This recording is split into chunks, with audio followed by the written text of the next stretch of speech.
آخرین سوگنامه پدر به فرزند نظامی جان باخته‌اش. افغانستان کشور است که همواره قهرمان می آفریند.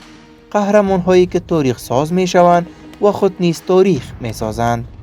این سرزمین را گورستان اجنبیان و متجاوزین غول‌پیکر می نامند، چون در هر برهه زمانی و تاریخی این ملت قهرمان های آفریده است و در برابر دشمنان این سرزمین استاده کرده است.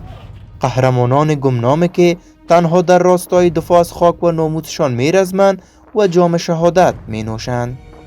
بله، این قهرمانان همان سربازان هستند که سوگند وفاداری به افغانستان یاد کردند و جز محافظت از مادرشان به چیز دیگری فکر نمی کنند. این قهرمانان هر روز سینه هایشان را سپر می کنند و تا آخرین قطره خون خود برای دفاع از وجب خاکشان مردانوار می رزمند تا باشد پرچم سه رنگ میهنمان را به اهتزاز درآورند. یکی از این قهرمانان سهراب عظیمی نام دارد که در تازه ترین نبرد با هراس افغانان طالب در فاریاب جام شهادت نوشید. سهراب تحصیلات خود را در آکادمی نظامی ترکیه آغاز کرده بود و سپس برای فرا گرفتن آموزش‌های بیشتر نظامی، کورس‌های طولانی مدت و کوتاه مدت را نیز به پیش برده بود. او حتی به این آموزش‌ها و تحصیلات خود اکتفا نکرد و برای پیشبرد بیشتر آموزش‌هایش به امریکا رفت و یک دور را نیز در آنجا سپری نمود. اما پس از برگشت از تحصیلات خود او به چوکی و ریاست تکیه نزد و خواست با هم مسلکانش در برابر دشمنان وطن خود برزمد. او نبردهای زیاد را سپری کرد و تا آخرین نفسهایش با آزادی مناطق تصرف شده توسط طالبان فکر میکرد. شاید یکی از آرزوهایش آمدن صلح در افغانستان بود، اما بیخبر از آن که در راه دفاع از ملتش شهید خواهد شد. دگرمن سهراب عظیمی فرزند جنرال ظاهر عظیمی سخنگوی پیشین وزارت دفاع ملی کشور است که اکنون به جاویدانگی پیوسته است. آخرین پیامی که از آدرس پدرش به مردم این سرزمین نگاشته شده پر از درد است، اما با شجاعت و متانت این گونه پدران هر انسانی به وجد می آید. آره، در بخش از این نامه جنرال عظیمی به پسرش نگاشته است که بیشتر از پیش خانه‌اش را رنگین تر کرده است و هرگز آزرده نیست که پسر جوان و برومندش را از دست داده است. او در پایان نوشته‌اش فرزند خود را قهرمان خوانده و گفته است که تلاش پشتکار تو و همسنگرانت سبب شد تا ولسوالی دولت آباد و فاریاب از چنگ دشمن آزاد شود. آقای عظیمی در صفحه رخنامه خود نگاشته است: سهراب جان، به تو افتخار میکنم. درخشش شهادتت روشنی بخش راه همه میهن دوستان باد.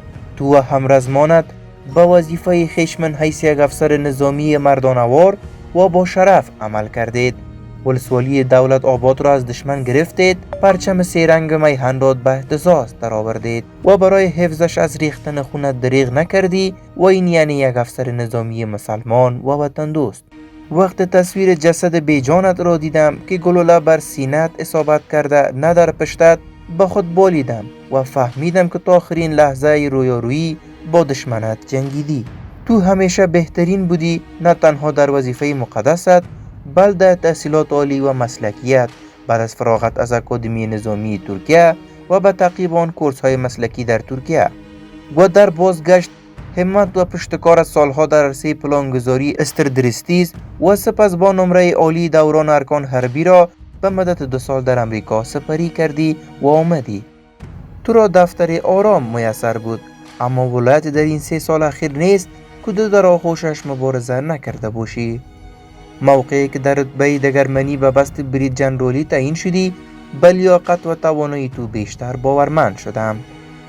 دگرمن ارکان حرب سهراب جان عظیمی، وقتی تو تلاش میکردی کسی تو را نشناسد پسر منی و با توانایی هایت راه میپیمودی، حکایت از غرور، همت بلند، اتکا به نفس و اراده خود باوریت را به نمایش میگذاشتی.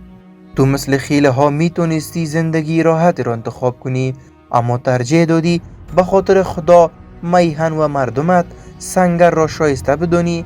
هرچند پرواز ملکوتیت کمرم را شکست، اما به شجاعت و جسارتت افتخار میکنم. انتخاب مرگ سرخ تو باعث افتخار ما است. هیچگاه فراموشت نمیکنم عزیزم. روحت شاد، یادت گرامی باد. بهشت برین جای تو و هم آزادگانی که به خاطر آزادی جان خیش را فدا کردند. این متن و نوشته بخش از تلخکامی های روزگار در افغانستان است که هر روز از فرزندان راستین این دیار قربانی می گیرد و هست و بود معنوی این سرزمین را به غارت می کشاند. آره، دشمن در هر سنگر با بهانه های متفاوت و مختلف ثابت می سازد که هرگز برایش بشر دوستی، انسانیت و اسلام معنایی ندارد و او آمده است تا همه دار و ندارمان را بگیرد. اما در سوی دیگر همین دشمن خوب می داند که پدران و فرزندان در برابرشان می رزمند که با تمامی دار و ندارشان، با تمامی هویت افتخارشان هرگز از سینه سپر کردن در برابر توطئه و دسیسه ایشان عقب نشینی نمی کنند و با متانت و برده‌باری آنان را نابود می کنند. دگرمن سهراب از نخبه‌ترین های ارتش افغانستان بوده است.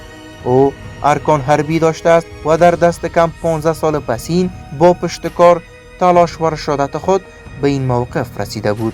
او در فرجام دشمن از او قربانی گرفت و بزرگترین آرمانش که آزادی و آرامش این سرزمین بود را برایش به رویا مبدل کرد. به قول یکی از همسنگران نزدیک شهید سهراب، او همیشه میگفت که هنوز زمان زیاد است تا ما نسل نو مسئولیت این سرزمین را به دوش خود بگیریم و وقتی که به سن 50 و 60 برسیم در آن زمان با درایت بیش از حد می توانیم در مدیریت نظام افغانستان سهم فعالانه داشته باشیم. اما او در جوانی خودش را قربان افغانستان کرد.